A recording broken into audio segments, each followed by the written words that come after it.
All right, let's call this meeting to order at 7:01 PM on August 22nd, 2023.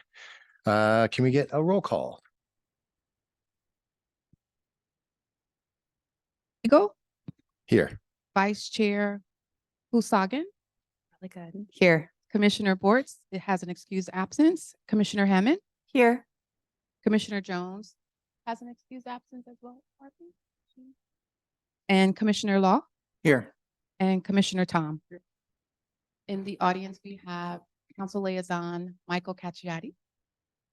And then staff, we have RP Kasparian, Environmental and Sustainability Manager, and then myself, Liana DeWitt, the Public Works Assistant. We have a quorum. Excellent. Let us rise for the Pledge of Allegiance. I pledge allegiance to the flag of the United States of America, to the republic for which it stands, one nation, under God, indivisible, with liberty and justice for all. All right. Are we, I believe, at the first item, public comments? Comment at this time. And there were none emailed in earlier? All right. All right, then. I guess we'll get on to the presentation for organics update.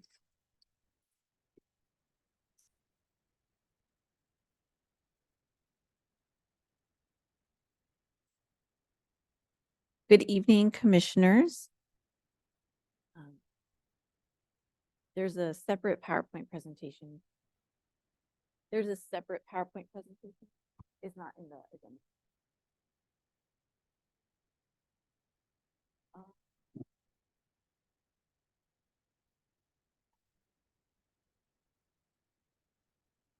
Yes.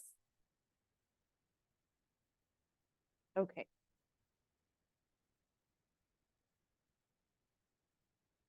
Okay, good evening, commissioners. For this item, we are bringing you an update on our Senate Bill 1383 implementation. So as we all know, Senate Bill 1383 is the organics recycling mandate from the state. And we just wanted to provide you all an update on where we are at with that. So I thought the best way that we could do this is go through a very similar presentation that we had recently back in July when we had a community feedback session for the solid waste changes. So this presentation that you'll receive tonight is very similar to that presentation.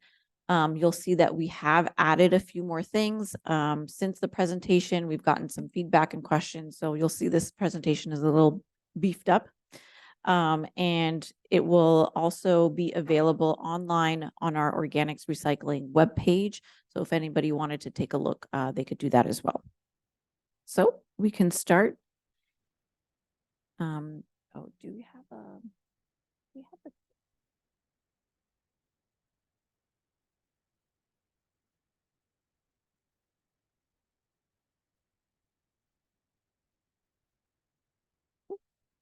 Okay.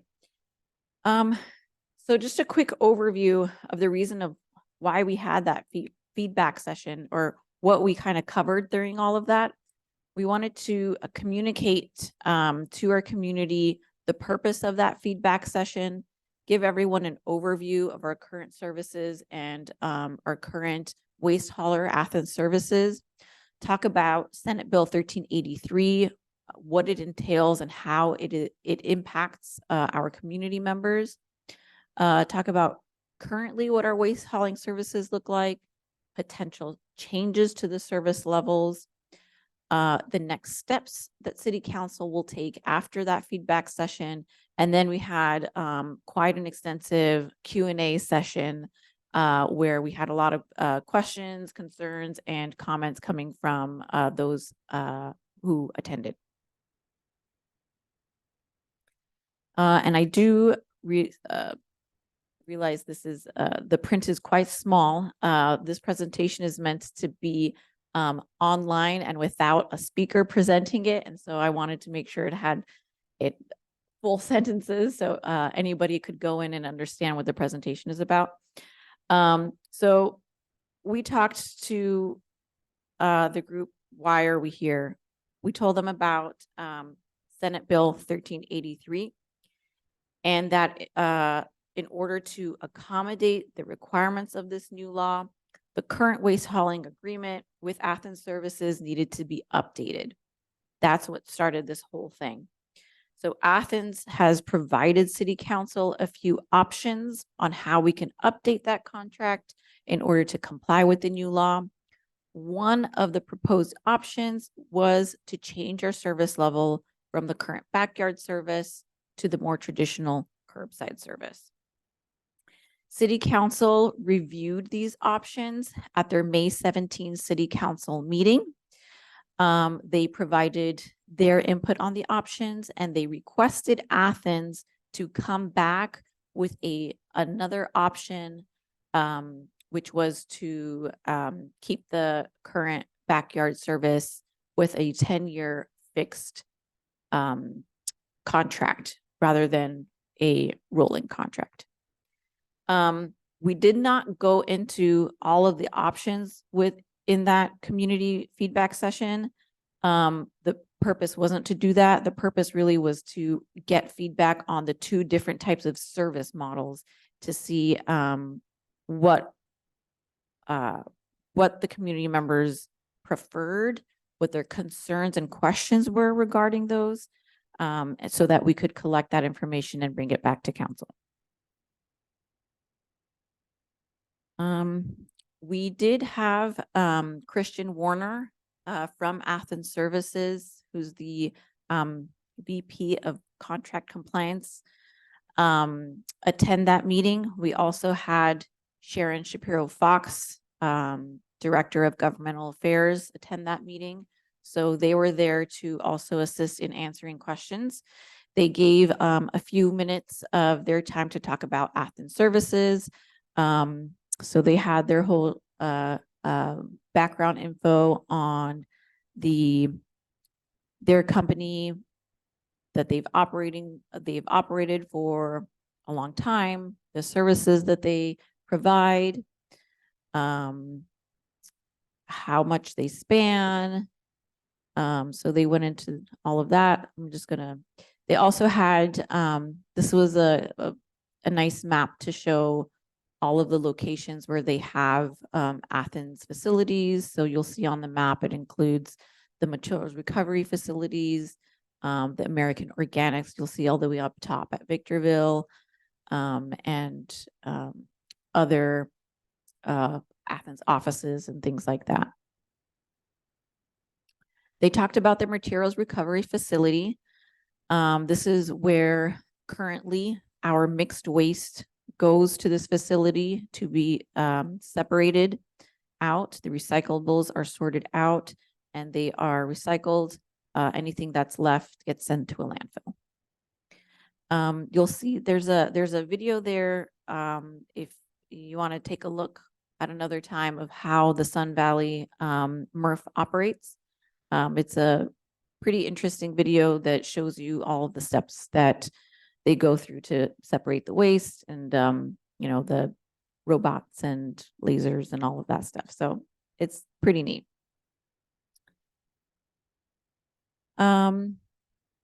This is some information on their organics facility up in Victorville, American Organics.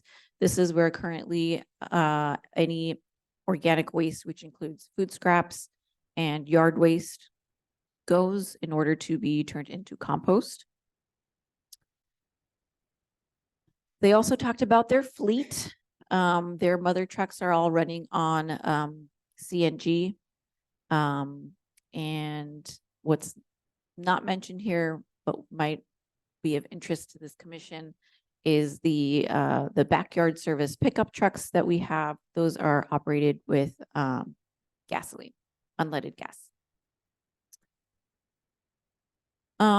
They talk more about their mission and vision and being zero waste, their community support. As you know, they provide 2 free compost giveaways a year. They also have their dumpster days in the city. That that was the Athens part of the presentation. So then we went into SB 1383 to understand what it is. We talked about, and we also, I forgot to mention, we did have our consultants, MSW consultants, Dave Davis, who gave this part of the presentation. So we had his expert knowledge there as well. The goals of Senate Bill 1383 basically were diverting organics and edible food from landfill. These are the jurisdiction responsibilities. In addition to including the organics collection services, we also need to establish an edible food recovery program, conduct education and outreach, procure recyclable and recovered organic products, secure access to recycling and edible food recovery capacity, and monitor compliance and conduct enforcement. So currently, the city of South Pasadena was issued a corrective action plan from Cal Recycle. Cal Recycle is the state agency that is responsible for developing and enforcing Senate Bill 1383. So we are in constant contact with Cal Recycle. In fact, we touch base with them at least once a month, mainly because we have been issued a corrective action plan, which means that the city is on a timeline of the specific actions that we need to take in order to comply with Senate Bill 1383. If we don't follow this corrective action plan, there are some penalties that we might face, but we are going to do our absolute best not to get there. So the corrective action plan for there is quite a list of actions in that plan. The final date to complete everything is March 1st of 2024. So that also kind of puts things into perspective of why we need to make sure that we get council to come up with a decision on this. Because once that decision is made, we got to write the agreement, bring that back to council a few times, and then finally actually implement these changes. So all of that needs to be done by March of next year. So we talked to the community about how SB 1383 impacts them. Regardless of what service model we end up going with, there are a few changes that are going to take place no matter what. So all trash customers will be provided new standardized, color-coded, and labeled containers.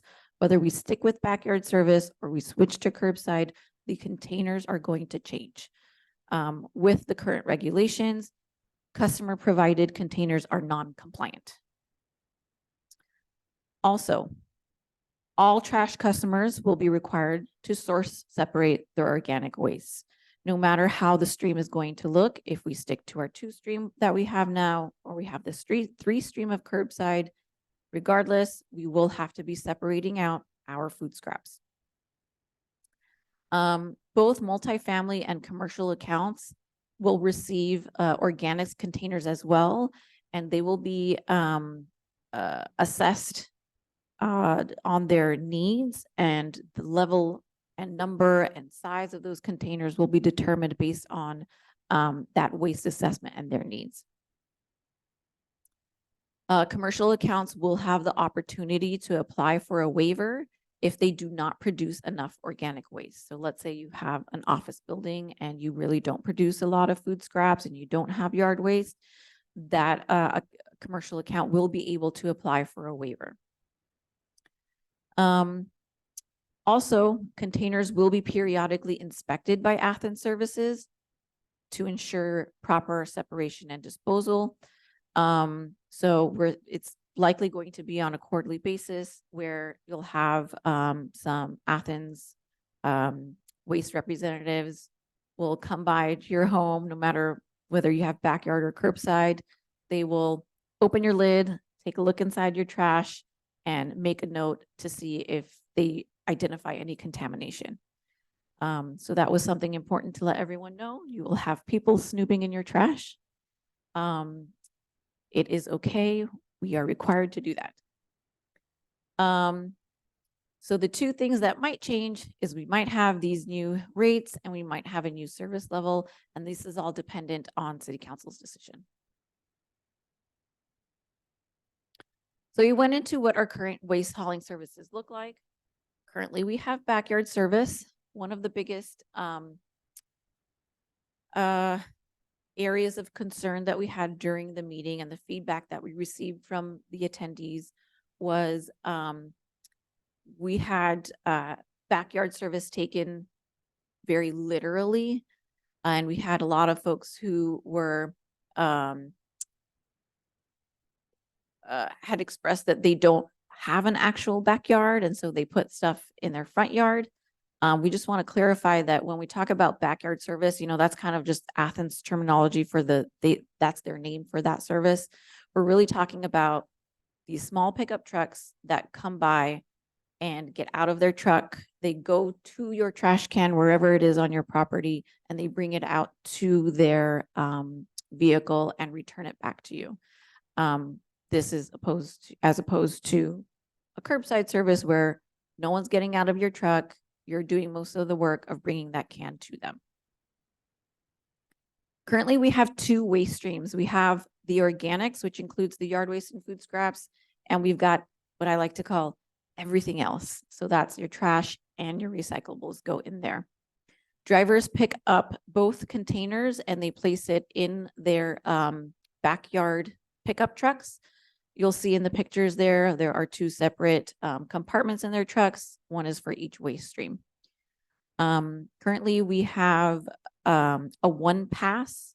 So one truck comes to your property, picks up both of your trash streams, and that's it. The current fleet is 8 unleaded gasoline pickup trucks and 2 renewable CNG front loader trucks, also known as mother trucks, that are parked somewhere in the city where the little pickup trucks go to and dump their trash into. There's 2 trucks, one is for each waste stream. Here's some more pictures of what the current backyard service looks like. As you can see, there's a driver who comes out and services your cans for you. These are a picture of the 2 mother trucks that are waiting for the baby pickup trucks to come by and dispose the trash. And another, you can see how they're able to lift one compartment up at a time to separate the trash. Some of the challenges that we face with backyard service is that we have a lot of narrow streets, especially in the hillside areas, that don't allow for trucks that are larger than the current pickup trucks to pass through. And this is important. It will come up later as well. So then we got into the potential change that we're facing here, which is moving from the backyard service into the current curbside service collection. This would mean a 3-cart system, 3 waste streams, where you would have the trash, you would have recyclables, and you would have organics. Customers would have to roll out their carts to the curb on their trash day, and 3 different large side loader trucks would pick up each cart on the same day. So you would have one big trash truck come by to pick up your black can, one to come by and pick up your blue, and one for your green. So for the majority of the city, the trash rates would decrease by approximately $10 to $20, except for those located in those hard to service areas that we just talked about, which are those areas that have those very narrow streets that don't have the space for larger trucks to access. So there's about 760 accounts that are labeled hard to service.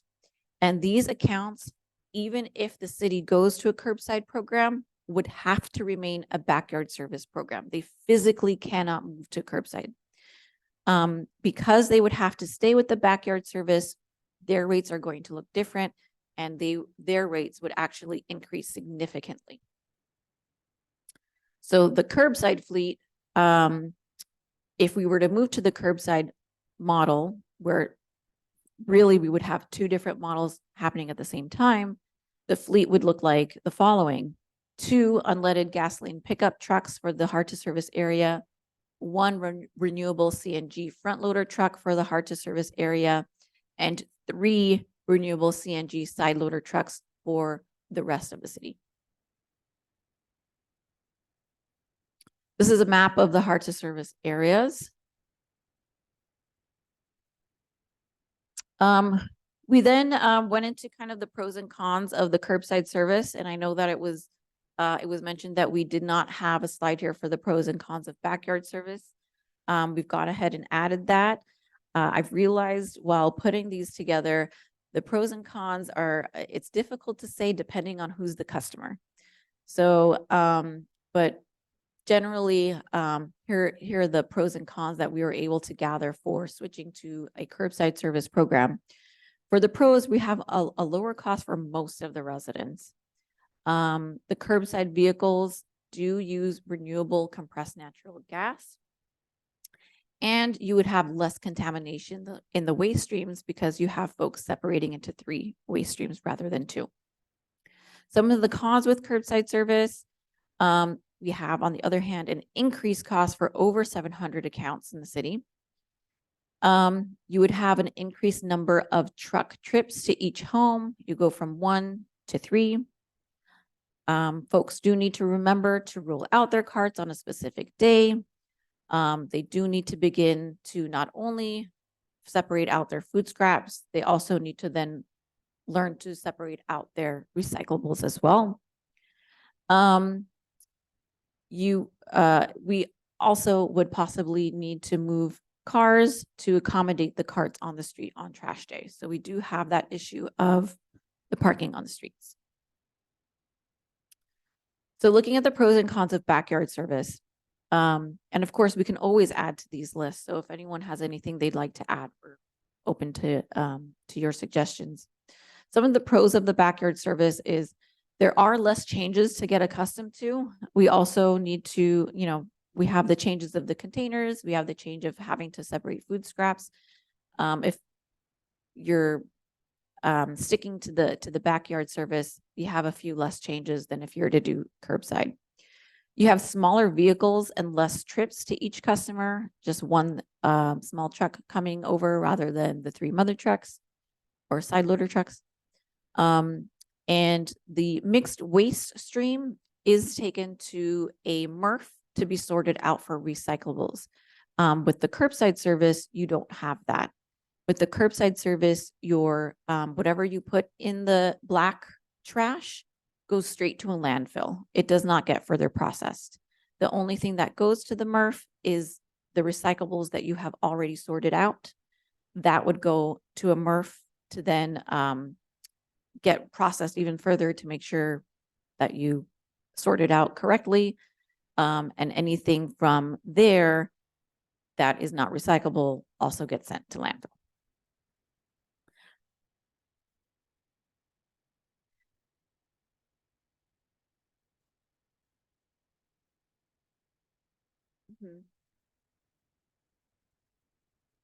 Yeah.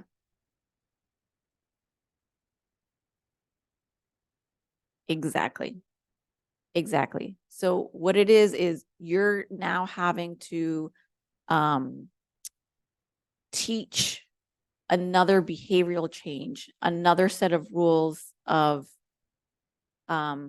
what it is that you should separate from your black containers.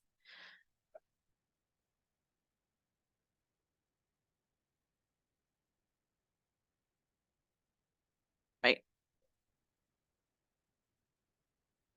Yes, and like I mentioned, it is difficult to determine if as it changes on who you ask on what's the pro and the con. So then, it's up to you. Do you think who's better at separating the trash? Is it your fellow neighbors or is it the MRF? So you decide. We don't actually know. So that might affect your diversion numbers there. You know, I've asked them and I get a lot of vague answers of it's very difficult to put a number to it. Okay. It's different for each city. It's different for each season. It's, you know, so Sure. it's really hard to say. Okay. Especially for, you know, there's also, you know, you have cities where curbside service has been the norm for decades. And then you have a city like ours where backyard service, where people don't separate, has been the norm for decades. So I'm sure initially it's going to be difficult for people to, you know, get used to, okay, this is actually something that I can't just throw in the trash anymore. I got to put it in the blue bin. So, you know, it's going to change year to year as well. On the other list, though, it does have a pro with the curbside as less contaminated waste in the stream. So is that kind of conflicting? Like if they know that it's less contamination if they go to the curbside, but then you're saying from the pros of this one that there may be just as much contaminated because they're not doing it properly. Like Yeah. those, how could you say one is a definite positive and this one is a negative? Are they kind of contradicting each other? So if you're putting your trash in your, so yeah, it's difficult to say because we would then have to see, well, what's the contamination level for each service level? Theoretically, if you're putting your recyclables and your trash together, then yeah, you're going to have more contamination than if you were to source separate. However, is that more beneficial than not separating enough? Mhm. Do you know what I mean? So, like I said, I guess pros it and- looks like it's saying the same comment for both cases, you know, almost like to someone who doesn't know the finite like difference Yeah. between the two would be. so you're saying that it's like, It's like you're by saying the pro mixed waste is taken to a MRF to be sorted for recyclables. And then the pro about that was saying that then you would have a higher recyclable rate because they're going to do it better. But then a similar statement of less contaminated waste is also as a pro in the other one. It's like, oh, they almost from the average reader Yes. without an explanation seem like they are saying the same thing. So you might just want to clarify it a little bit more, I guess.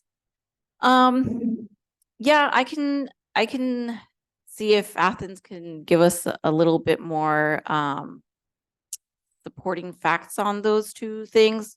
Where their diversion rates are better with MRF separation or source separation, and whether contamination is higher with MRF separation or source separation. But again, there's so many variables in play that it's hard to say. So, you know, whoever you ask has their own kind of theory behind it, but I don't know that it's something that, you know, has been studied to really have Right. an answer Based on, yeah. that's, you know, Yeah, I had some other comments on this, but I'm sure you want us to wait till the end. I don't want to go too much. how about I into finish this it. slide? Did Yeah. you have comments specifically on like pros and cons? Yeah, but we could. Okay, we how could about go how about through I this. think we're Yeah, almost I think- through. Yeah, I think we Yeah. get through the end. And Sure, absolutely. Okay, and then we have talking about the cons of the backyard is you have a higher cost compared to the curbside for most residents. And then you've got increased contamination with the mixed waste stream. Okay, so the next steps. So we're currently gathering the community feedback. So we had our feedback session.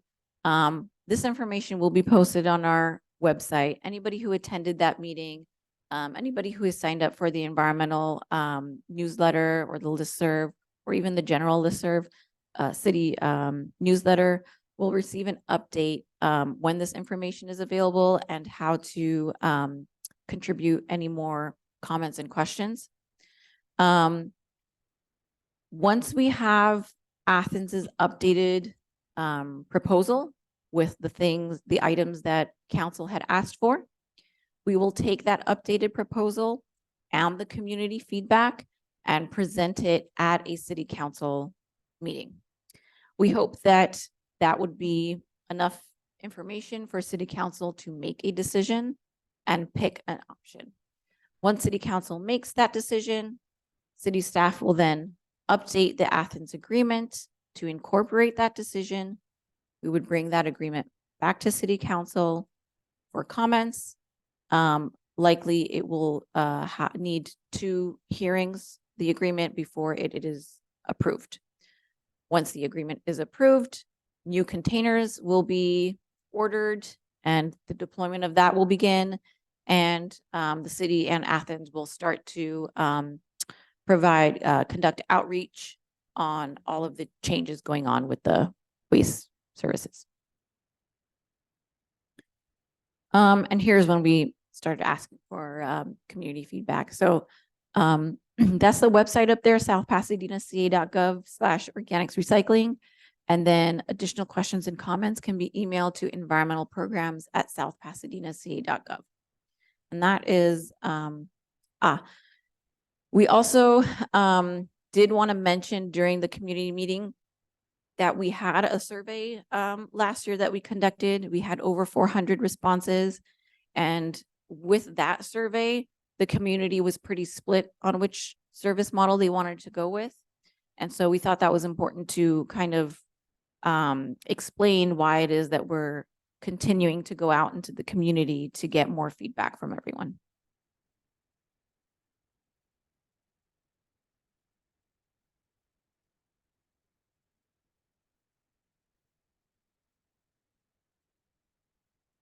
Sorry, I don't know why this isn't switching. I think that should be it. Can you go to the next slide for me? Yep. Okay, so we are ready for your comments. All right, who wants to start? Sure, I'll start. So I have some comments and some questions. Yes, ma'am. I was at that meeting and guys, it was a tough one to get Yes. through. There's definitely you're familiar when we did the community garden. This was one of the topics that we completely put on the bike rack when we formed all of our rules and to get the garden actually started, because we couldn't talk about compost because it's a hot topic. So Yeah. so I was feeling that there in that meeting. But so I think this, something that definitely needs a lot of attention and thorough detail. And that's where I was talking about the kind of clear communication to the residents as much as possible. One of the simple things I felt like that there was some confusion from that day was that they were under the assumption that they did have to buy the new trash cans if it went to curbside or to replace. That I'm not sure if that was clearly communicated as possible, that that they would, no matter which way, that they would be provided to the residents. So that was one of the things that was kind of factoring in their head, the decisions. One of the ones I want to ask was that was there a meeting? I know I missed a couple of meetings this year, but was there a recommendation, or was it brought to us to give any recommendation before it was brought to city council as No. one? No, it was not brought to NRAC. Instead, we had that Athens contract ad hoc committee with the 2 NRAC commissioners, including yourself. Right, but that was never concluded, right? It was kind of ended abruptly before a recommendation was brought to council, or did you bring wherever we landed at last? We gathered essentially the proposals that we got were from that meeting, were from the feedback of that meeting. And so we felt we had enough to bring that back to council. As some potential options. Right. Yeah. Okay. And then from the council's recommendation of a possible switch to a tenure, just from what I know, is that even a possibility with the way our current contract conditions are? I believe so. but that Athens will let us know, but I believe we can. So then we would switch out of an evergreen contract with them or? Well, like- it's something that council has asked Athens to look into. So they're the ones who should be coming back and saying, this is what it would look like if you wanted to do the 10-year fixed. Do they have a timeline to come back with that? Because I know, with our last request of asking for information on ad hoc, that took over 6 months. And we have such a narrow timeline before we have to comply and not get fined. Yeah, absolutely. We have been in contact with Athens on a very consistent basis to make Right. sure that they are staying on top of that request.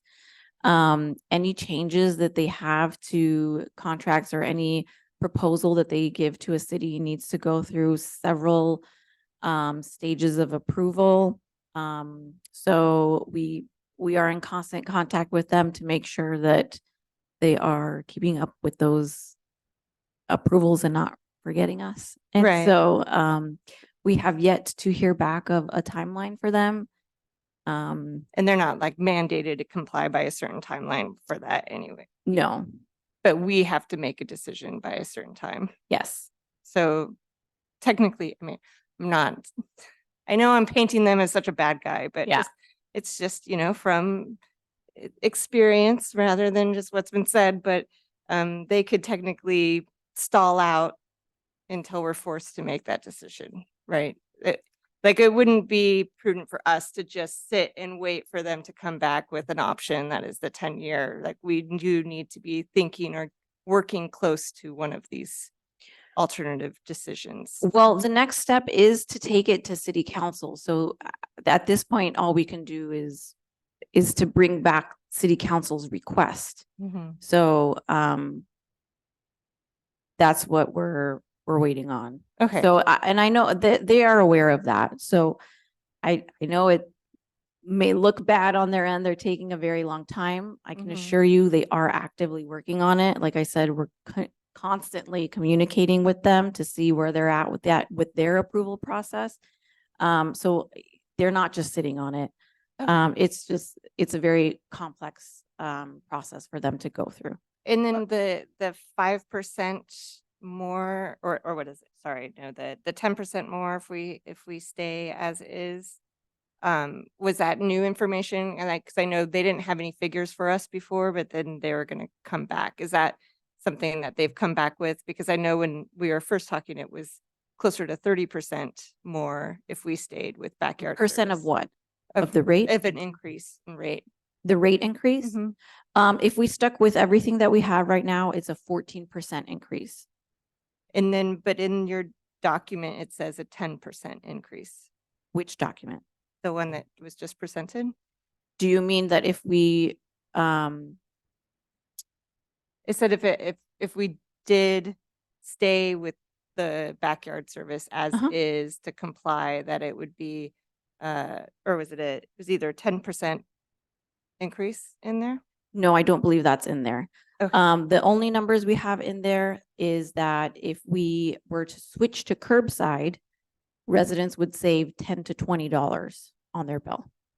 If we were Can to, we pull the pie chart? Because I Sure. thought there were some, the pie chart? Oh. where the, The survey? yeah, for the survey, because it looks like maybe the survey had some numbers The because it, survey in there does not talk about the rate. The question, and we have one slide on there. It's one of the questions, and the question was, which collection service would you prefer? The results there was that we had a 42.6%, that's the red. And Lee, that's slide number 35. 35, slide 35. yeah, it's way at the end. Oh, I see the 10% you're talking about. Yeah. So there is some Yes. average cost, because I know I'm just speaking from, all the very concerned residents of that Yes. day, that most of the motivation for many of them were the cost. So if we're giving out numbers, I think it's important for it to be Yes. accurate. This survey was from last year, as it's indicated here, that it's from 2022. Mhm. This was just a general survey, generalized numbers to understand the difference in the costs depending on the service model you go with. So yeah, the 10% has changed from last year to 14% specifically, but it's still within that same number. So it says here that it's approximately $5. The 14% is $7. Okay. So it's very similar. It's similar. And then I think that if we could add to some of the cons, I mean, one of the things that we were talking about a lot that day that the cons to staying to backyard is the emission of the vehicles isn't included in there on the cons list. And then that I don't know if you want to put it as a con or a pro, depending on how you would make the statement, but the mother trucks where they collect is on our neighborhood streets. I know we are a collection block, and that means that the trash and the mother trucks are there from 8 o'clock in the morning until 3:30 to 4 p.m. So, and then that I know that we're switching to a 3-car or 3-truck model if we do curbside, but technically, even though there's only one backyard smaller truck that services your house, they are so small that they need to repeatedly come up and down your block to hit the whole house. So they are repeating away and coming back at least 5 times. So I think that we just need to have a more detailed cost, like a comparison of the impact where it's, where you are actually covering all the people all the interests that are viewing it. I don't think all the environmental impact is included in the pros and cons, as well as some of the service inconveniences from the backyard model too, which is, the drivers can be, some of them can be violent in some senses of throwing things, or they're very upset about the way, because it's a non-controlled environment. Anybody can put any type of can there. The cans that they choose to have can be extremely heavy and not have any drainage, and then there's water in Which it. will change. Yeah. So it's like the service ends up, I know that they are held to a very tight time constrained mandate, like where that is dependent on how they're paid. And so it lends to some reckless driving, trash that's often spilled in the street. There could be, I just feel like the cons is only listed as 2 bullets for the backyard service. And I even heard from that day more complaints from the people who didn't want to switch about backyard service that is not included on this list. Okay. So that was it. Anybody else? I had a couple questions. What are we going to do with all the cans that people have currently? That's a great question. So Athens you would have the choice. You can keep your current one. It's yours. Or Athens can collect that when they give you the new ones, and Athens will recycle it or dispose of it. Will it be counted as a big trash day that you have to assign, or do you have to wait and bring it to them on the 2 days out of the year that they collect big trash? No, it would happen when they are deploying the new cans to you. They would then pick up Free of your old charge. ones. Yes. Yeah. Any charges associated with that would be included in the new cost of the containers. Okay. Okay, and then in terms of the hard to service areas, it didn't look like it was a huge portion of the city. How significant is the rate increase for those residents? They double. Double. Have you guys studied at all, like whether the rest of the city can absorb at least some of that, so that it's Yeah. not like this ridiculous sort of disparity between everybody else gets a deal and Yeah, they get great question. screwed? We have looked into that.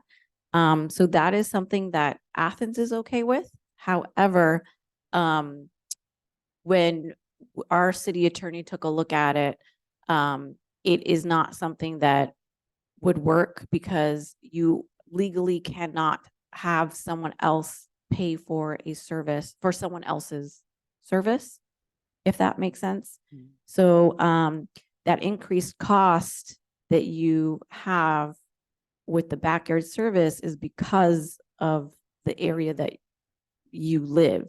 So someone else at the rest in another part of the city cannot pay for that service, if that makes sense. Is it similar to other utilities and that like, could we run some kind of, hardship application process where people who, seniors, people with So fixed incomes? we do currently have a program like that. It's our water and rubbish. I can't remember the exact name of it, but there is a low income discount that we provide for all of our customers in South Pasadena. So that will still stay in place. So if there is a resident, anyone out there who does meet that threshold, they can have an application. They would get a discount on their bills. And there's no other way that we looked into, based on the fact that it's more of a infrastructure challenge rather than the home. It's a street issue more than the home's issue of why they can't be serviced. So Athens, they've tried many different types of trucks and they can't get any of them through. So they have the mother trucks that they've tried.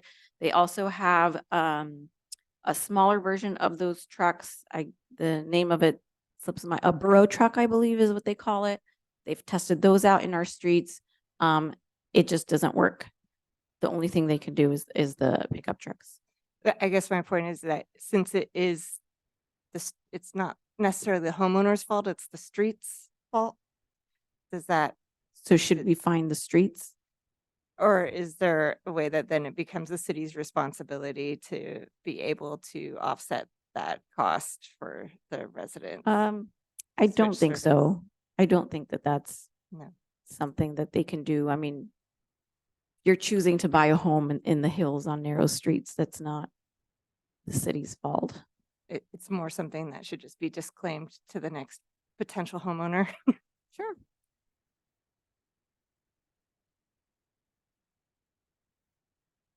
Anybody else? I have a couple questions and then some Yes. comments. If we stay with the backyard system, we make the choice, the city council does. When it comes to these potential penalties, this action plan that we have to meet with Cal Recycle, is it more likely that we might incur penalties if we stay backyard, or is it doesn't matter? Either system we go to, we should be able to, the Yes. likelihood of incurring penalties is the same. Yes, Okay. I would say so. Because with either one we go through, we still have to deploy containers. So the timeline stays the same. Theoretically. I guess then the question is it easier to meet the goals to not be penalized if we go one way or the other? I don't believe so. I think the procedures still stay the same, where no matter what, we have to provide education and outreach. No matter what, we have to order new containers. No matter what, we have to deploy those containers to everybody. So either way, it's the same. And then I had a question about those hard to service areas as well. So it's the size of the truck. It sounds like they can't make it. So do we know what the difference is between their trucks and the city of LA's trucks are? Are there, I mean, we probably don't, but I used to live in the hills of Los Angeles that are very similar to the hills here that are inaccessible, and they would have the same large trucks service those areas, no problem. And so it's just really interesting to see what is the real problem. Like you said, they have many different styles of trucks. I bet you there's a way they could do it. But I don't know enough about the situation. I can't tell you. I don't know. I'm not familiar with the city of LA's system and their trucks and how narrow their streets are. But I do know that there are other cities out there where they have two service models because of the narrow streets, because they have hillsides. So I don't think that it's a benefit to Athens to be running two different service models in the city. I think for them, it would be much easier or more beneficial to have one or the other. But it's just not physically possible to do that. Got it. And then as far as comments go, my 2 lines of comments are similar, but one is on the process and presentation, and the other is on the actual decision that needs to be made.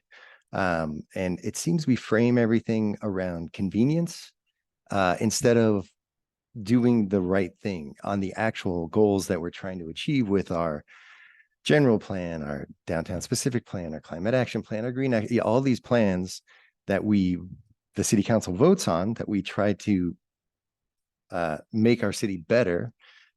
Whenever we do these individual projects, they're always framed in convenience. And so that, and like the great example is that pro-con list. The pro-con list is about convenience. And yes, things are going to be inconvenient. But as we all know, we are in a climate crisis. If we have not seen the weather over the past year, it is only going to get worse, and things are going to be very inconvenient. And so is this a major thing going to stop climate change? No, but it has to do with our mindset. And if we can't even do something as simple as this as a city because of convenience, then we are just not going to change at all. And I would love to see, one, the decision made to forget convenience and do what's right. But 2, in the pros and cons, Commissioner Hammond mentioned several things. I concur with those as well as several others. There is a pro-con list that could highlight better the real challenges that we're facing and how this doesn't solve it, but helps with it, and minimize some of these inconveniences. Is having to, not park your car right in front of your house just as important as reducing 20% of waste because of it not being able to be separated? I mean, those things are not compatible to me, and I don't think they should be on the same pro-con list. As you're saying that, Michael, I guess the other part of it probably is that when it gets to add to that point, when it's presented, the benefits of the legislation and the benefits of, well, if you do this, you can, the 20%, and what does that mean in terms of the 20% reduction? What does it mean in terms of the food waste? What does it mean in terms of hopefully a higher level of recycling? Those kinds of things probably need to be made as points.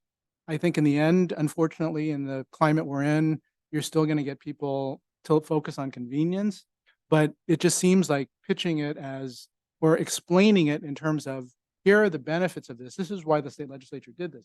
It's almost as though, as you're saying it, Michael, it's almost as though we're presenting it as, we're being made to do this by the state, and begrudgingly we're doing it, and we understand how you're going to be upset about it. And they will be. I mean, I'm not downing, but if you at least present it in terms of, here are the benefits of it, by virtue of the fact that so much of your food waste is perfectly recyclable, but in the past was just thrown away because it just wasn't expected that you'd put it in with the recyclables. It just wasn't, but it's so much a part of what, so that would be a suggestion in terms of presentation. In the end, I don't know how much it'll benefit, unfortunately, but I think you're right, Michael. It's not spun in such a way that, or it's not explained in such a way that here's why we're doing it and here's the benefit of it. And it's more in terms of, well, we understand it's going to be a pain to you, and we're just picking the least of the pains. So we try to do our best to present things as facts.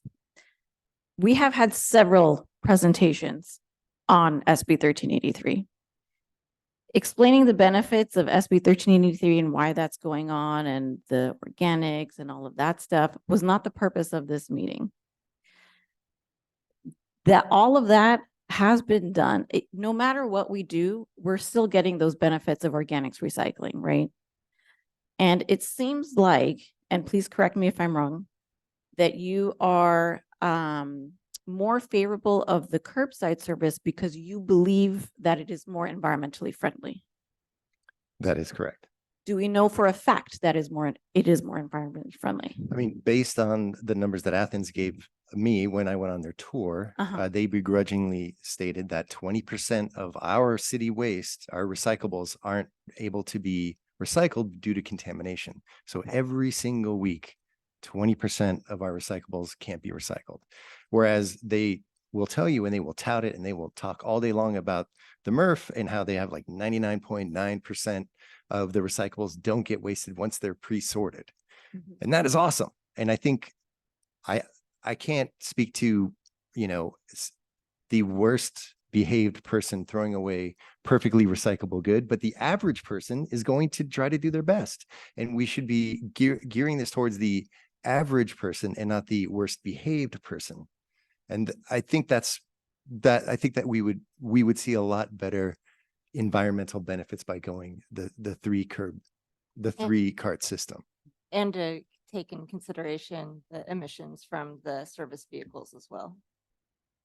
I do think they collect this data, and it's possible that we could see, you know, how South Pass does relative to other cities where they've been on a curbside. Like, I don't know, Alhambra does curbside and they have 3 bins and they've done it that way for a long time. You know, I get it. Alhambra's bigger, but I think we could get some comparable. I can definitely look into that. Yeah, and just see how Sure. much better they're doing with their recycle proportions. Okay. I can definitely go back to Athens and see if we can get some kind of data or samples that show what this looks like with the 3 bin and the 2 bin. And I mean, you've worked closest to this out of everyone. And, you know, you're asking us what our opinion is, but what is your opinion between the two as far as? I being do the not most have an environment- opinion. You're not allowed to have an opinion. I am pleading the fifth. You know that I am the city's sustainability manager. My goal is always, always to do what is environmentally best for the city. The climate action plan, like those are all, you know, the things that bring me to work every day. However, I have to make sure that my desire to, I have to make sure that I'm looking at the facts and presenting them according to the community and not, like you said, skewing things. So we have gotten help from experts. We've had our MSW consultants help us out. We had our Athens ad hoc committee that consisted of NRAC and city council. So I think that that's a lot of good representation of everyone in the city. It's just hard to believe that since these programs have been going on for long enough, that there isn't actual, I mean, I understand there's going to be a range, but it's just hard for me to believe that you're going to tell me that the range for curbside when it's done versus whatever backyard when it's done is such that they're exactly the same. I mean, just something, it seems to me there must be a range, like the best people versus the worst people, curbside, best people, worst people, backyard.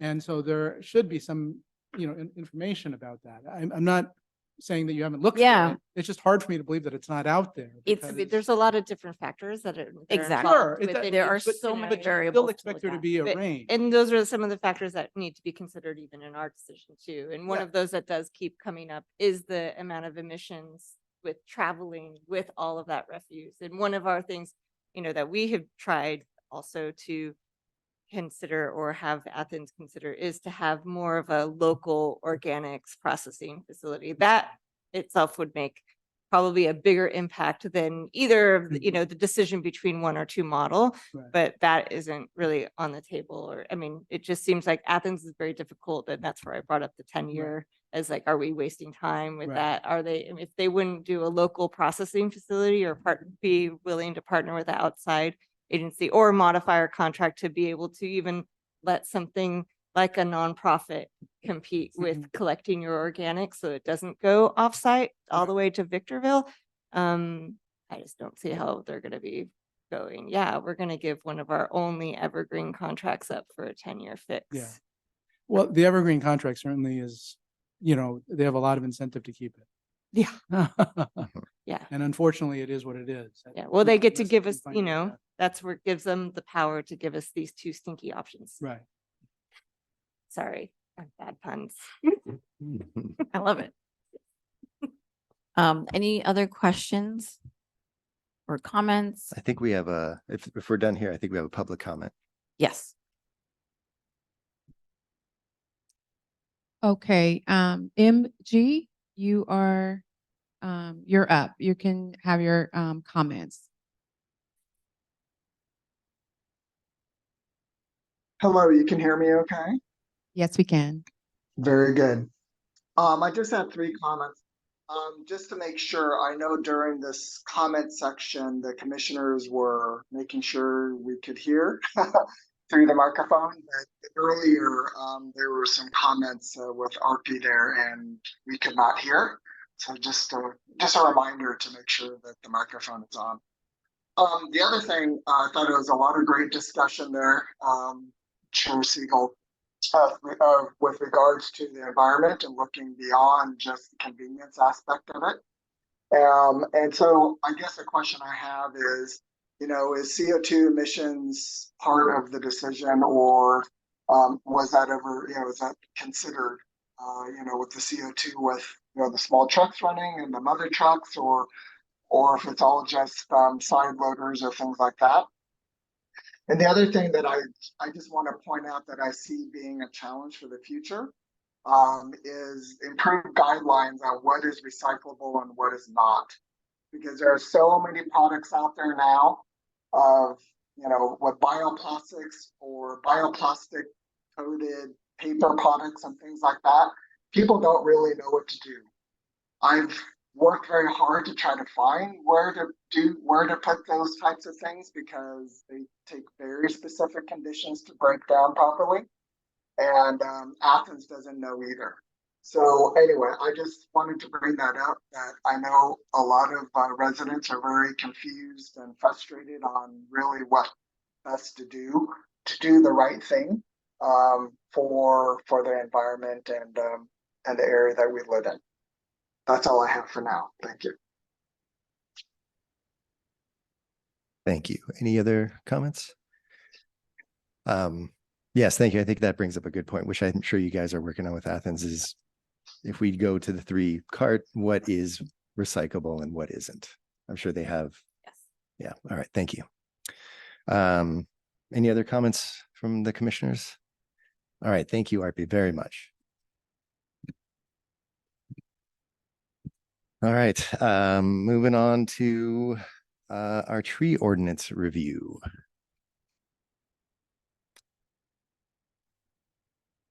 Okay. So as part of this fiscal year's work plan, the NRAC would like to take a look at the current tree ordinance or the tree code and provide some recommendations for changes to that. So this is going to be coming back to the NRAC meetings a few times. This is our very first discussion about it. And essentially we're kind of starting from scratch. So this is the discussion where we're going to start to kind of collect your comments, collect your ideas and suggestions of what you would like to see different in the ordinance. At a future meeting, we'll be coming back to the commission with those suggestions incorporated into the code. And then we can, excuse me, continue to make changes until the commission is happy with the tree code. And then it will eventually go to council for adoption. Without further ado, yeah, if we could just have it on the screen, and if any of the commissioners have a specific comment or a section that they have a question on or would like to see changes to, please give a shout out and we can scroll down and take a look at that section. I will take some notes. But whoever is ready to begin, please do.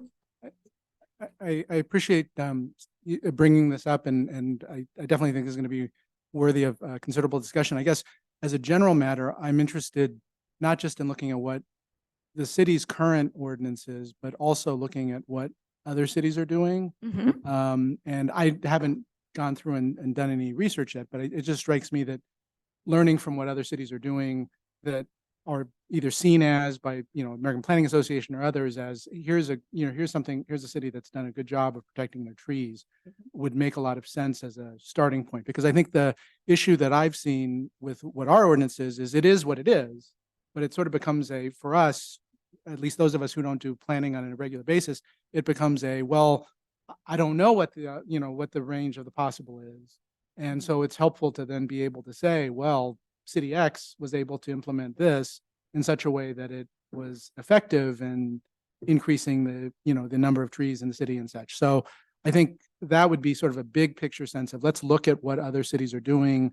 And again, I understand you guys are limited in staff, but nonetheless, that just strikes me as a first cut of if we find out what other cities are doing, that may shortcut or assist us quite a bit in terms of understanding what we might be able to do and go from there. So that's a general comment.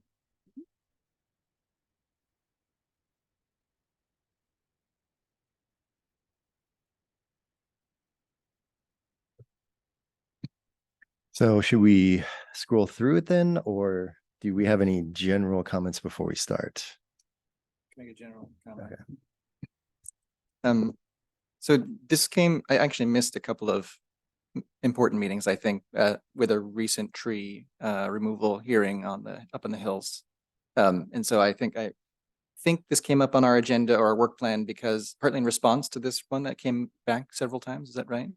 I believe so. Yeah, I think we had some questions regarding development and what tree removals look like in those cases. And so I think that's why we've brought it back, or we've had it on our work plan. Right. Okay. So so it seems fair to say that we'd rather not repeat that experience in the future. And the way we go about that is it could be, multifaceted, I suppose. I think I heard interest from some in being more explicit about when we hear, let's see, when it might come to us, first of all, right? It's one. But I think also having more explicit rules defined in advance so that applicants know whether or not it's going to be coming to us, or whether there are ways that they can design their plan to avoid a review here. I think that was part of the goal also. So I think I was very sympathetic to that, which is quite frankly pretty orthogonal to the idea of like preserving the canopy, right? It's more or less just helping people do what they want to do with their property in a way that's sustainable and consistent with our vision, right? So I think I'm very much in line with that idea. And when I was scanning this document, it wasn't clear to me that there was anything sort of like a ministerial approval process for a plan. It refers to language about the public works director, shall provide the planning review authority with recommendations, right? And I think that's referring to us, if I understand that correctly. So this is for approval for plans coming through, or like tree removal I think it's- applications, or Well, if I'm looking right now at 34.6, well, 3.4.6, I guess. The language appears actually in multiple sections around here. And it refers to when the removal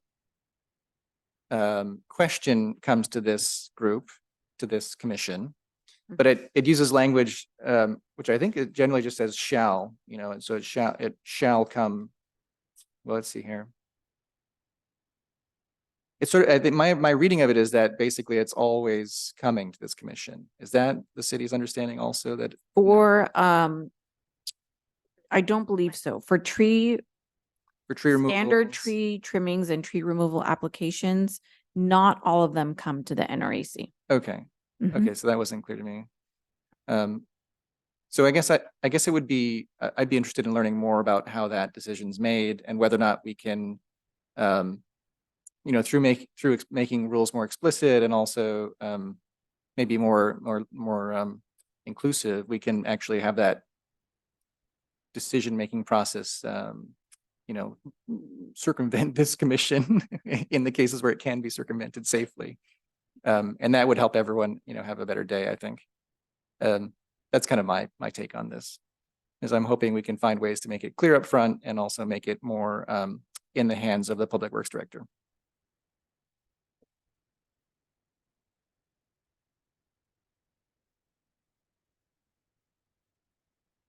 That was my only general comment. Thank you. Any other general comments, or should we start scrolling through?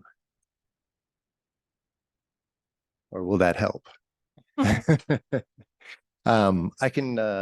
don't have any comments myself. However, Commissioner Jones, who could not make it here today, had sent in some specific comments to ARPI and myself, and I just wanted to make sure that everyone could hear those as well. And so I will follow along on her notes and speak those out. Can we scroll down to 34.2? Maintenance of trees on private properties. 34.2. And so comment here is that it looks like this is summarizing some of the guidelines for trees, but it should be a little bit more specific on all trees in this section for pruning guidelines. 34.3 below that, maintenance of trees on public property. The last line, the adjacent property owner or tenant is responsible for irrigation of parkway trees in accordance with chapter 31, et cetera, et cetera. Comment here is that this should be cited as this chapter is very lengthy. And additionally, can the city require replacement of these trees if irrigation is deemed inadequate and parkway tree is lost?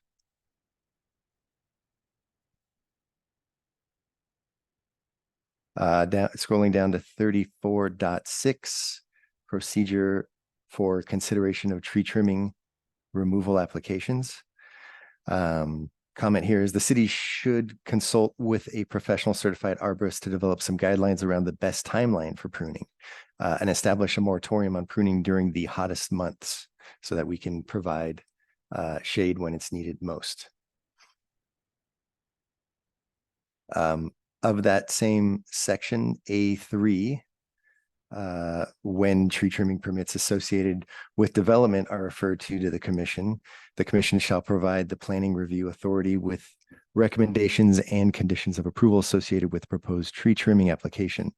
The commission's recommendations and conditions of approval shall be advisory to the planning review authority decision associated with the development. So the comment to that is, what is the trigger for applications coming to NREC as opposed to only planning? And I think this goes along with what Commissioner Law was stating. We should definitely clarify that and make it a little more streamlined so that it's easier on all, as you so well put.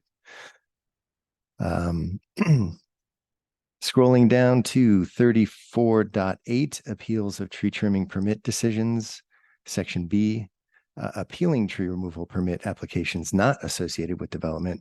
The comment here is that this should already be under 34.13 and that it might be confusing if it's in two separate places. And so maybe there's some opportunity there for streamlining. 34.9, tree removal permit applications, section B, number 4. The comment here is on the word sightlines and was unsure if that meant coverage, I guess, to better define what sightlines means. And let me look in definitions real quick.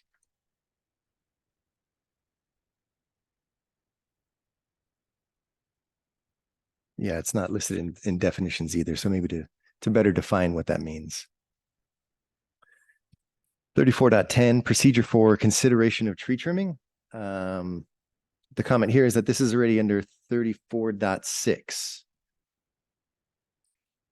And so again, another opportunity maybe for streamlining. Maybe it needs to be looked at a little closer to make sure that we are saying the same things. Under that same section, number 4, what are the comment for this one would be, what are the trigger for applications coming to NREC again, as opposed to planning? So again, a lot of a lot of our code seems ambiguous on when it would come to us and when it would not, and to better streamline that. Additionally, on section 5, there is some wording about noncompliance and fees. And so the comment here is, should a noncompliance fee be imposed in addition to the cost of the replacement trees? As stated in part 5, there is no current penalty. So adding a penalty beyond just the cost of the replacement trees might make it more, might have people follow it more. And if there's any additional comments as I'm reading through these, please jump in. Scrolling down to 34.13, appeals of tree removal permit decisions. D, the applicant shall be responsible for all actual costs, including staff time associated with any appeals. The comment here is, can a set fee be assigned to appeals? As it seems it would simplify things for the city and the applicant. 34.14, exemptions. The city and its contractors, this is part D, the city and its contractors will not be required to obtain permits, but shall otherwise comply with this chapter. The comment here is that the city contractor arborist is a conflict of interest. As mentioned before, the certified arborist should be a city employee or separate entity. Until this exists, NREC should review all removals of native or heritage trees on city property and right-of-ways.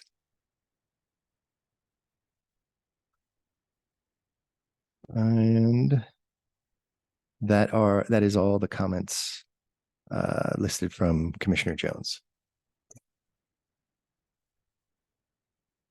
Okay, so my comment is, I think it's on 34.6, but we don't need to look at the specific language. I think some of the difficulty with the Hanscom tree removal process was that, the applicant had retained an arborist to assess the trees on his lot, and then the neighbors were unhappy, and they had, I don't know if they retained or if they, borrowed a favor from an arborist that they knew, and that person had sort of a different perspective. And then our city arborist went and looked. The ISA has a tree risk assessment process and a form, and I think it would be very helpful if our city code could sort of codify that. That's the process we're going to use, so that everybody is looking at the same set of metrics. I looked at the form; it seemed like it would cover, all of the bases that people might have that were relevant, at least to that removal process, and would probably be relevant to all of them. And then I think the other important part of that is that the arborist who is doing the assessment is not going to be the arborist who has no fiscal interest in a particular outcome. So it has to be somebody who's paid independently, who's just looking at whether these trees pose any, risk to property or people, right? And they're not going to get paid to also then go and remove the trees or trim them. That some other company will come in and actually do the work. So that should be, I think, in the code. And then I don't know what we can do about the sort of loophole that was identified also through that process of, somebody plans to redevelop a particular property, but they don't have the plans yet in front of them. So they're coming to us to remove trees. And we had some concerns about, well, if they put in replacement trees, but the replacement trees are not mature by the time they go to planning, then that's not going to trigger any process. They could just pull them out, which is obviously not the outcome that anybody wants to see. It sort of defies what the goal of our tree ordinance is. So I'm not really sure what we can do about that, but I just think it should be on our radar. I have nothing more to add. I think you guys covered a lot of great points. Just to follow up on that, I recall this particular tension, and it seems like that's the biggest issue that came up in that whole particular hearing. So if we want to prevent that from happening again, is this the venue? This is the moment? This is it. This is it, right? This Yeah. is So it. I feel like it's not just we should think about that. We should probably write it down. but I don't know the answer. Well, Maybe would it be that you have to have plans before you decide to remove the trees? I guess I'm again coming back to I can't believe we're the first city in the country to address that.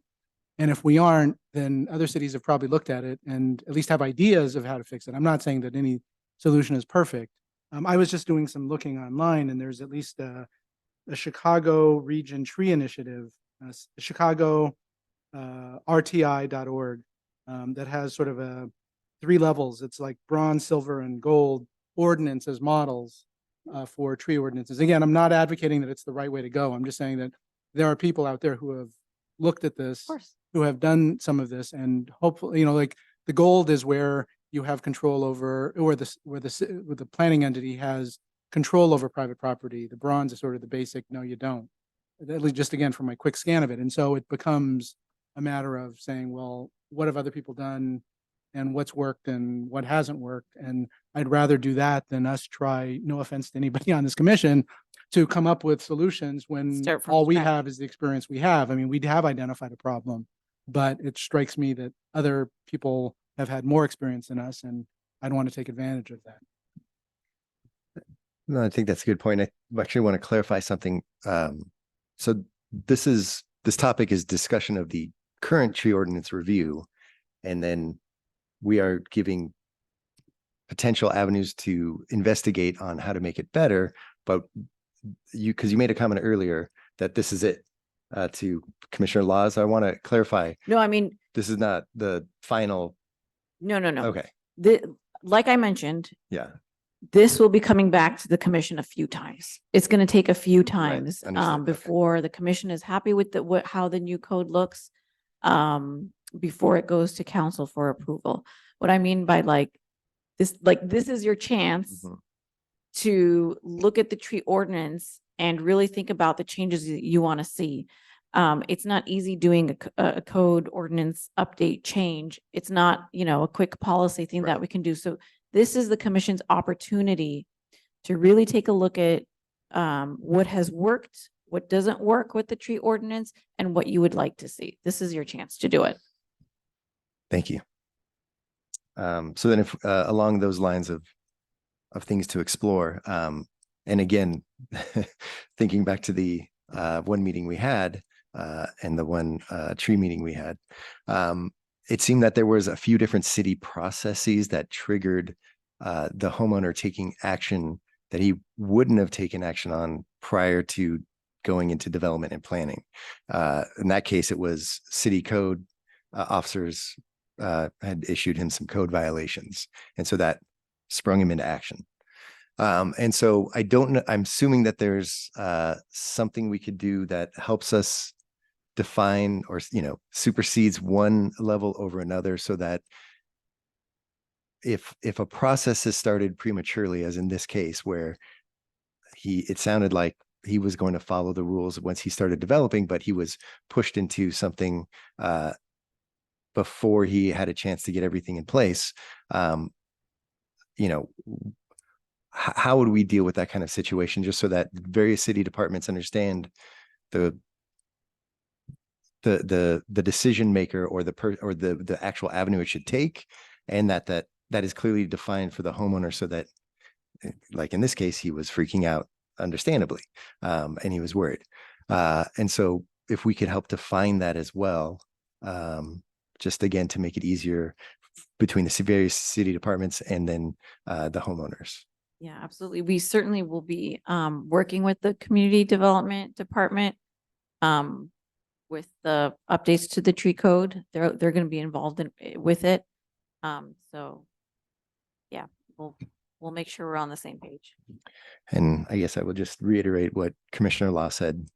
However we can create this code so that it's a little more efficient, a little easier on everyone involved, but still reaches our goals, which that is a very hard thing to do. But I think that is a pretty good goal. And as Commissioner Tom had mentioned, there's got to be cities out there who've done this exact thing. If no one else has any comments, do we have any public comments? No public comments.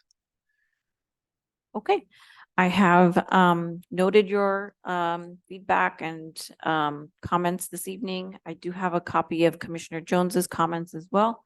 So next step is for staff to go back and start making some changes and bring back answers to your questions as well as some suggested changes to the code, and then we'll go from there. Thank you very much. All right, thank you.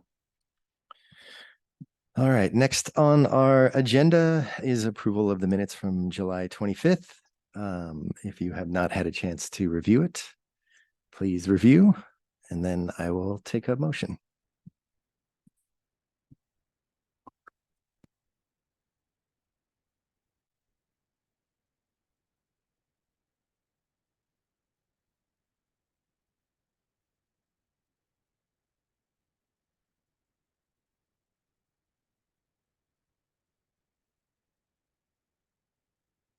I'll move that we approve the July 25th minutes. I'll second. All right, first by Commissioner Law, seconded by Commissioner Tom.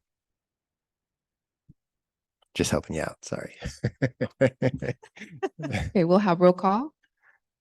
Chair Siegel, Yes. Commissioner Hammond, Yes. Vice Chair Ushagen, yes. Commissioner Law, Yes. and Commissioner Tom. Yes. Approved. Minutes are approved.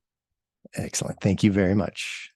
Moving on to communications, our city council liaison.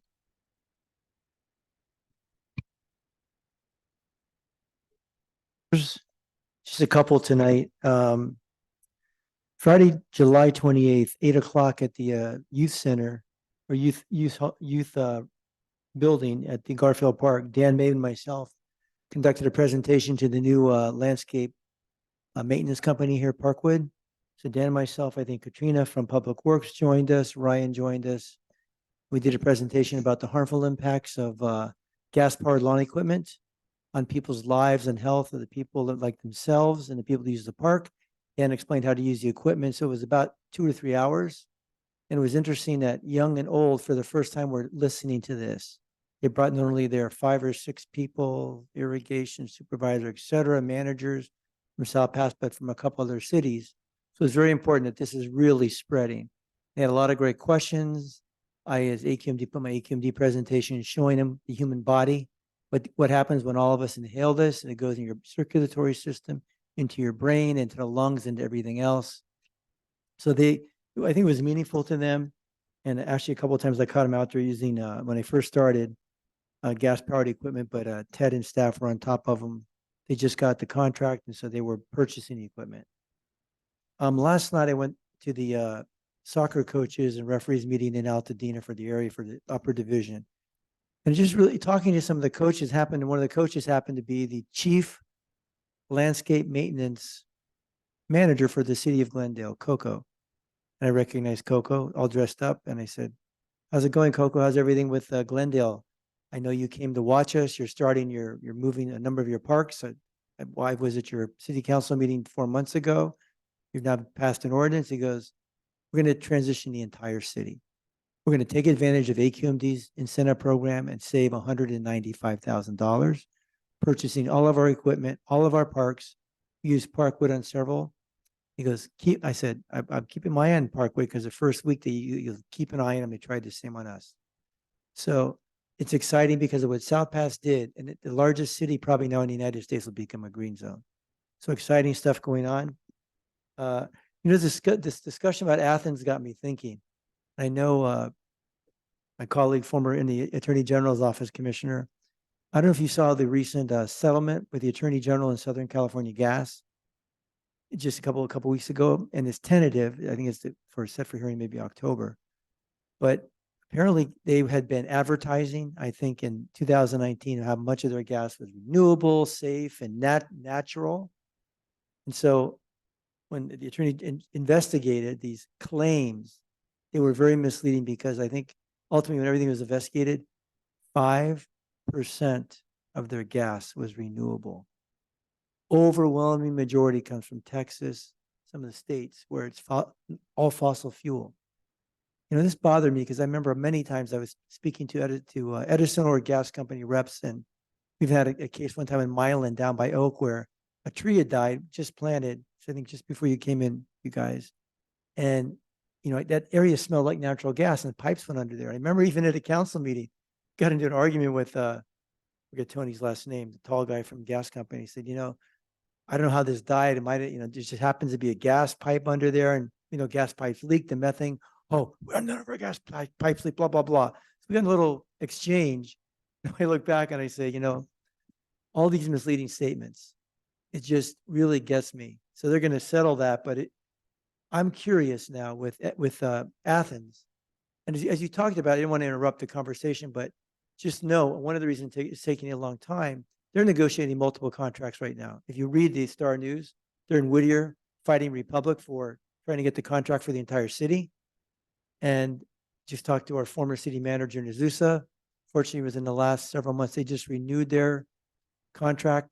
I don't want to say it's a deal with the devil, but there was a extension of an evergreen contract, which we've talked about, which we brought up at our meeting, myself, and I know Councilmember Braun do not want to extend it. That was entered into before I got into council. I got it in 2001. I think the year before it was entered into. So I never would have agreed to that. And any company wants that because you need to give them 7 years to let them go. So we've expressed to them, we don't want an extension. If anything, we want it reduced. So we'll see what happens with that. So I'm curious, maybe there's some way to document these claims that, I remember when I first used to see the trucks years ago, it got in this, and before this, they were all diesel. We complained a number of years ago, said, I don't see any, I've seen some of your other cities, it's got powered by natural gas or CNG on the side. You can tell. I never saw one of those. They were all diesel. Then we started getting, so 90% of the trucks now here, most of the time, are natural gas. But is it fossil fuel natural gas, or is it really renewable? How do we know? Do they get that from clean energy? The company gets a lot of their natural gas. Do we know? Does anybody know? I don't know, and I probably should, but maybe we can do a little research. Or maybe we should contact the Attorney General to get some money from them, any misleading statements too.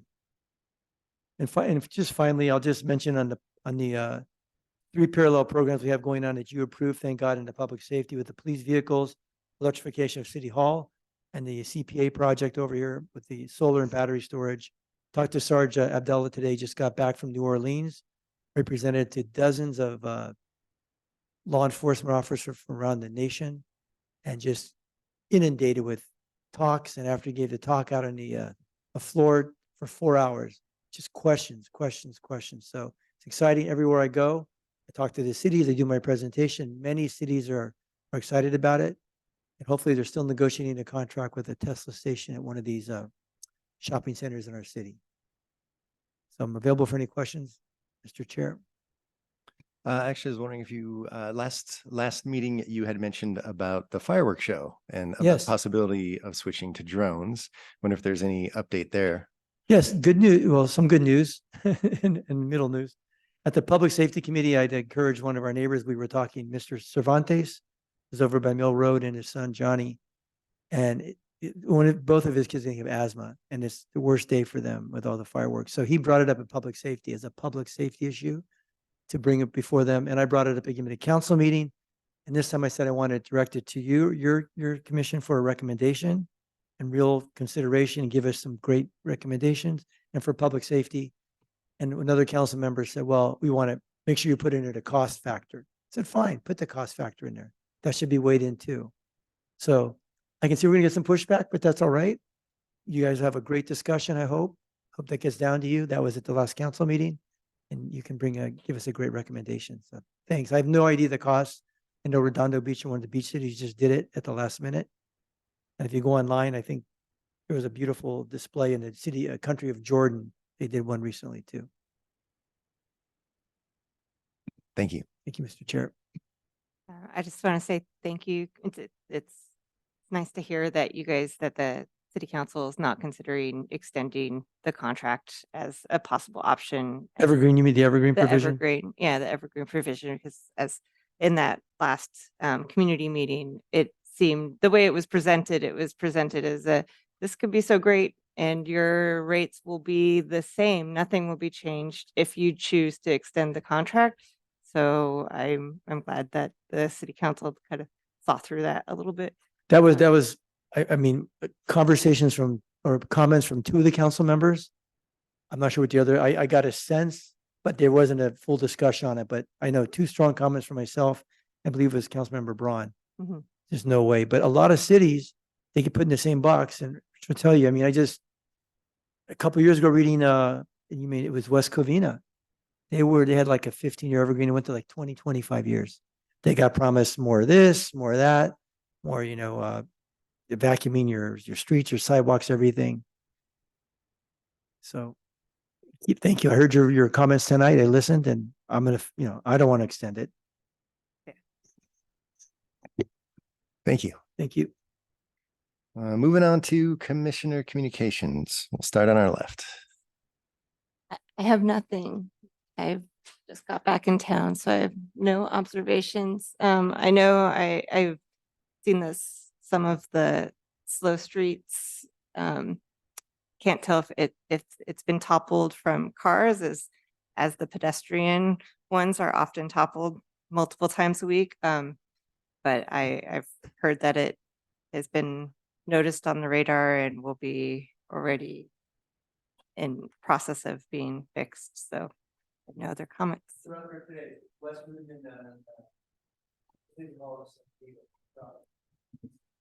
Yeah, I mean, I will, on that topic, from my summer travels, I got to go to Paris and experience all of the additional safety pedestrian and bike infrastructure that's been put in place. And my daughter, who never rides here in the city because she thinks it's completely unsafe, but as a teenager, you're not sure if it's just that she just doesn't want to ride a bike. But out of everything from the experience of that trip, she said her most favorite thing was to ride a bike through the city.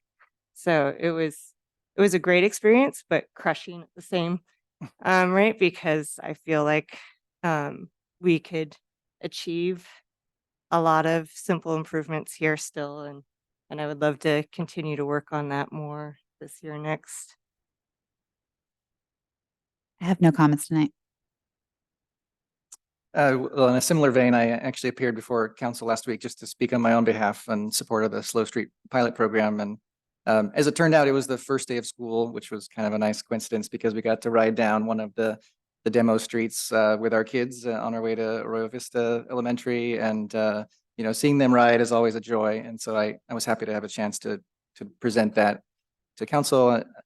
Was a little tragic to hear that the program would be shortened to 3 months instead of the 6 that was initially planned.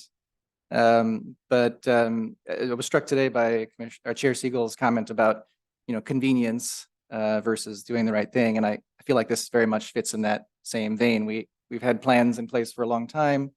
We know the right thing to do, and it may be inconvenient for some, but it's something that we have to do in order to avoid the much more serious inconvenience of a changing climate and, traffic violence. So I hope we can recommit ourselves to meaningfully, demonstrating what these slow street designs can do and showing what great cities of the world like Paris are doing for their residents. I think we can do it here. That's all I wanted to say. Thanks. I don't have any comments. I will reiterate Commissioner Law's comments. I think it's very important, but I will move on from that and just note that with the start of the school year, the start of the bike bus has happened again. We are now weekly every Tuesday morning. It is always a joy, as Commissioner Law said, seeing the kids being able to ride their bikes safely to school and getting ready for the day. It's pretty awesome. So we really enjoy it. We're hoping it grows. It's now consistently every week. So if you have kids in Arroyo Vista or Marengo and would like to join us, please do. There are 4 routes, 2 to Marengo and 2 to Arroyo Vista. Arroyo Vista has one leaving north. 755. Right, but what are the streets? Oak and Diamond. Oak and Diamond is one meeting point, and the other is on Grand and at the top of Grand. where South Pasadena and Pasadena meet. And Hermosa. That's the other for AV. And then for Marengo, we have La France and Maple as the south meeting point, and Hope and Stratford at Garfield Park for the northern point. 7:55 a.m. every Tuesday.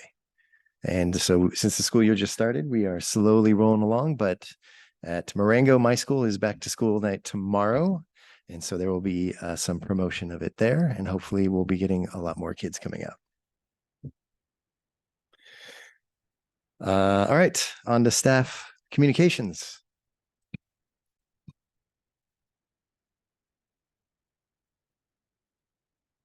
So I just had two items tonight. The first is to talk about the Slow Streets program that you had mentioned. So we did implement the program. We had some additional work we had to do this week because we paused for the hurricane to make sure that we didn't have to replace everything that would have been blown away or theoretically blown away. But with the installation near complete, we've received a lot of early comments on the program, both for and against some of the components we've put in. We do have a survey that's active. If you're near one of the installations, you'll see a sign that has a survey code. Otherwise, you can go to our city website. We really highly encourage, anyone who has, opinions about the project to submit their comments to the survey. We really would like to reach all of the, users of the system so that we can fairly judge like what the impact has been. So we've gotten a lot of comments, but we really want people to give us their, give us their feedback on this program. It is a feedback-driven program. That is the basis on which we are deciding how to move forward. To Commissioner Law's comment, our understanding is that the 3-month mark is a touch point to evaluate how the program is going. And so at that point, we will see what our comments are and see what the plan is on how to move forward. Again, the program is intended to calm traffic and provide cycling and pedestrian amenities in the city. And we hope to continue it in other locations in the city, but that will really be determined based on the feedback from this initial implementation. To Councilmember Cacciatti's comment on fuel procurement. So, there's a lot of aspects to 1383. Some of them we didn't talk about tonight. There's food recovery and donation. There's also the procurement of the organic products that get collected. So SB 1383 is intended to be a cycle. Like the products are collected, food is kept out of the landfills, and then some useful material from the food waste is produced. And so that can be compost in many cases. But the state had intended to also create basically digester gas off the food. So Athens has represented to us that they do have an ability to utilize renewable CNG in their vehicles.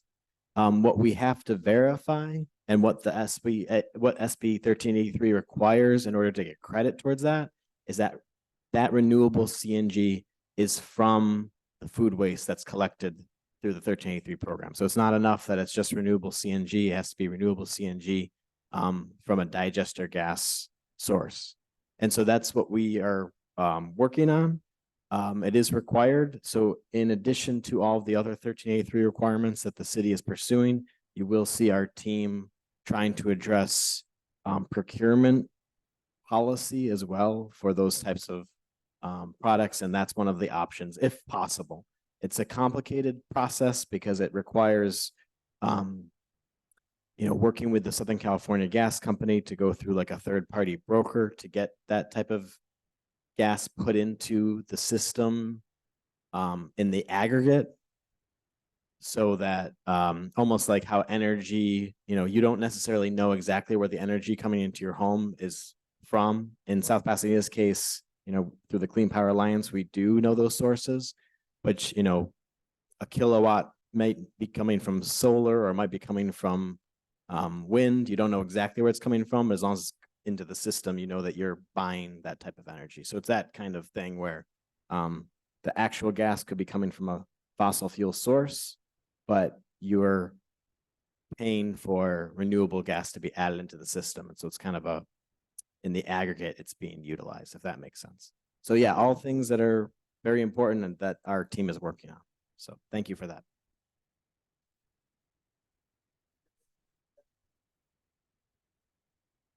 Oh, sure. I can provide an update there. So a lot of things happening on our city electrification project. On the vehicle side, the police have a vehicle that has been upfitted, and more vehicles are being delivered to the upfitter. And what I mean by upfitting is basically the vehicle goes the transformation to become a police car. There were a lot of technical challenges to doing that. For example, creating a new internal electrical power system within the car so that it actually could run some of the police equipment that's typically run off a internal combustion engine off of a lithium battery system. So there's still a 12-volt battery in the car, but it's wired differently. And so our team worked really closely with the upfitters to actually solve that problem. And a nice thing about that is that can be a lesson learned for other police forces to utilize that type of solution.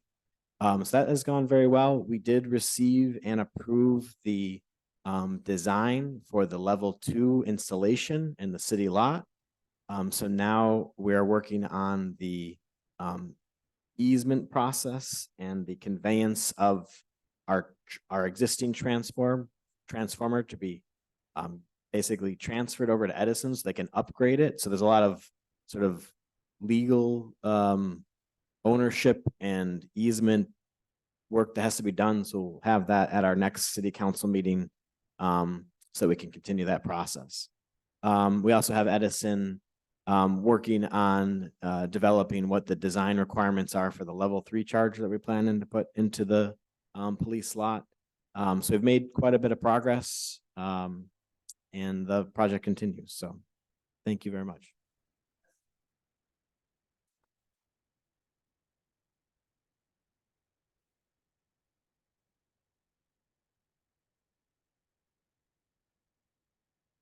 Sure, that's a good question. So the question was about what's the status of our Clean Power Alliance solar array project. So as Councilmember Cacciatti mentioned, what we've done so far in this project is the city has entered into basically a participation agreement with other cities with the Clean Power Alliance. So how this works is the South Pasadena, along with I think 11 other cities, basically says, hey, we will together work with a developer to basically build 12 different sites. And so Clean Power Alliance has done the first round of this request for offers process, where they basically put out to bid to a developer, hey, there's 12 sites, how would you develop these? What would your offer be? And so they got a first round of proposals from developers.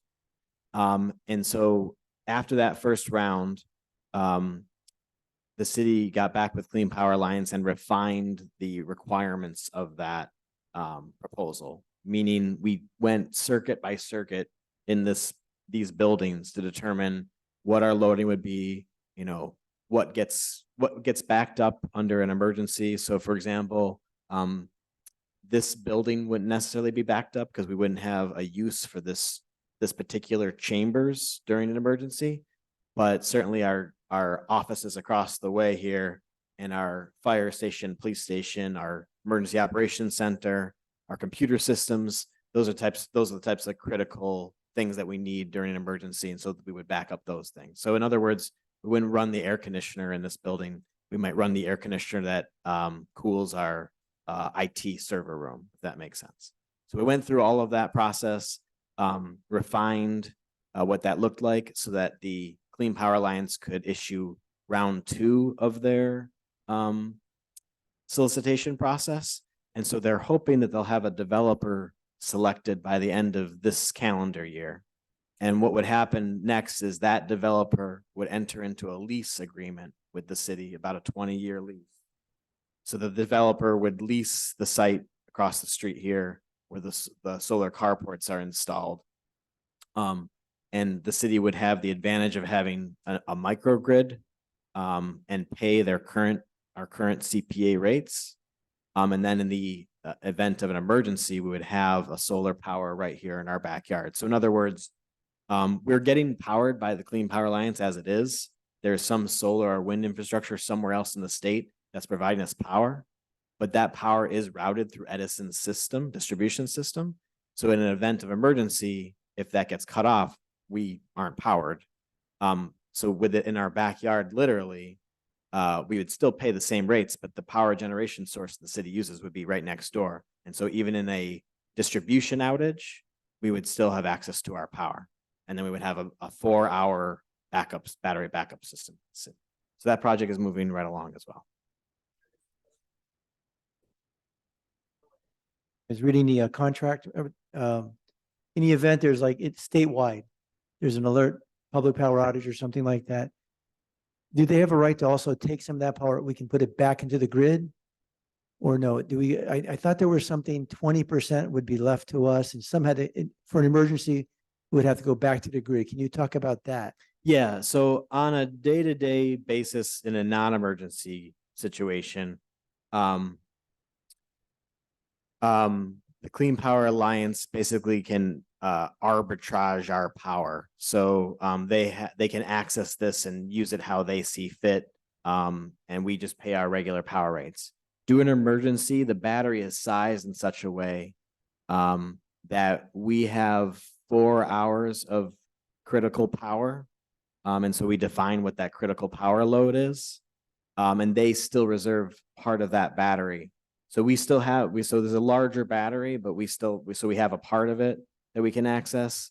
And I want to say, I'm trying to remember the number. I want to say it's like, I shouldn't guess because the number is too many numbers, but it's some level of, kilowatt hours of the battery that we can use for our 4-hour critical usage. Thank you so much. Thanks, Ted. Okay, moving on to upcoming events. We have a free household hazardous waste and e-waste collection event on 8/26. Our smart gardening webinars and the webinars for turf removal and native landscaping are also coming up, and they can be found at the websites given on our website. I believe that is it. If anyone has anything else, say it now. Okay. At 8:54, I adjourn this meeting. Thank you.